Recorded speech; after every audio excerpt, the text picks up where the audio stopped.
warahmatullahi wabarakatuh. Dari Melbourne, Australia, saya terus mengikuti perkembangan di tanah air, lebih khusus di Kalimantan Selatan, daerah kelahiran saya. Ada dua peristiwa yang terjadi minggu lalu. Hari Kamis, Presiden Jokowi datang meresmikan pabrik biodiesel yang dimiliki oleh John Lynn Group. Besoknya, hari Jumat, ada penganiayaan, pembacokan terhadap advokat Jurkani yang sedang mengadvokasi persoalan tambang batubara ilegal. Dua hal ini meskipun sekilas tidak terkait, tapi harus kita kritisi dan harus kita sikapi dengan tepat, karena menunjukkan bagaimana potensi kolusi terjadi dan menyebabkan tidak tegaknya hukum dan keadilan di tanah air, lebih khususnya di Kalimantan Selatan.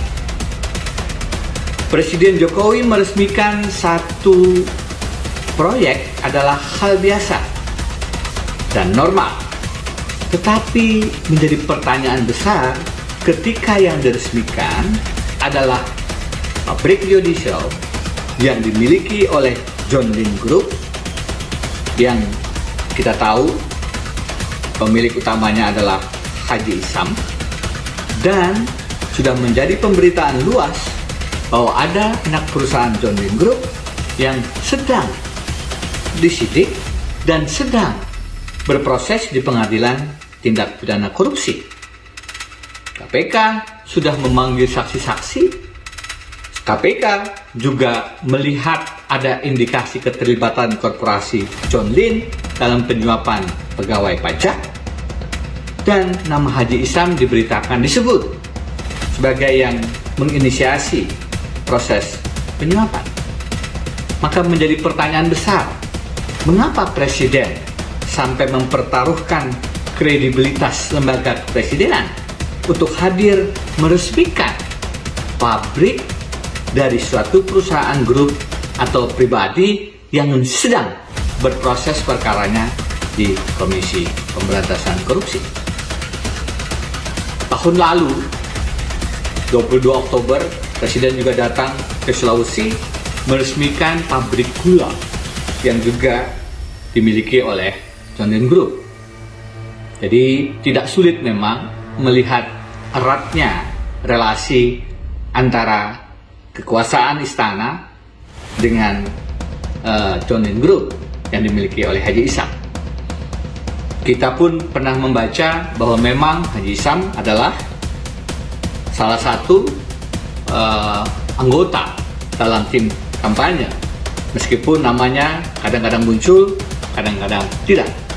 Tetapi relasi semacam ini antara pemodal dengan hasil pemilu kita, antara kekuatan modal dengan presiden, tentu saja harus betul-betul sesuai dengan aturan hukum dan tidak kalah penting, sesuai dengan etika bernegara.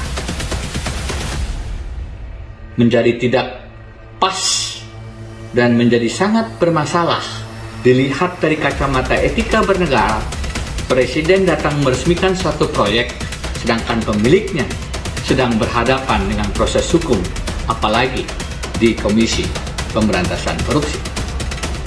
Peristiwa kedua, pembacokan yang dialami oleh advokat Jurkani yang menyebabkan yang bersangkutan sekarang terluka parah di tangan dan kakinya. Padahal advokat Jurkani sedang mengadvokasi persoalan tambang ilegal batubara di Tanah Bumbu, menunjukkan lagi-lagi bagaimana kekayaan emas hitam ini menarik banyak sekali kepentingan. Biasanya berpilih di situ kepentingan penguasa, kepentingan pengusaha, dan semua yang menjadi backing. Polisi dikabarkan telah menangkap 2 pelakunya yang katanya mabuk meminum minuman keras. Seharusnya yang ditangkap dan disasar secara hukum adalah dalangnya. Tidak sulit untuk mengetahui siapa yang memiliki modal, yang membeli alat-alat berat, yang melakukan proses penambangan ilegal di lahan tersebut. Tidak sulit. Disinilah tantangan kepada integritas dan profesionalitas penegakan hukum kita. Meskipun Presiden datang meresmikan proyek yang dimiliki oleh John Dean Group, oleh Haji Isam, KPK tetap harus profesional dan KPK tetap harus menjaga integritasnya untuk menegakkan hukum anti korupsi di tanah air. Meskipun tidak mudah untuk menyasar siapa dalang pembacokan advokat Jurkani di tanah bumbu, aparat kepolisian juga harus menjaga profesionalitasnya dan integritasnya untuk menangkap pelaku utama di balik preman yang melakukan pembacokan. Kalimantan Selatan adalah potret bagaimana kekayaan alam kita, batu bara, itu bisa menjadi sumber masalah bagi proses demokrasi dan proses penegakan hukum anti korupsi jika tidak dilakukan secara profesional dan berintegritas. Saya Denny Indrayana.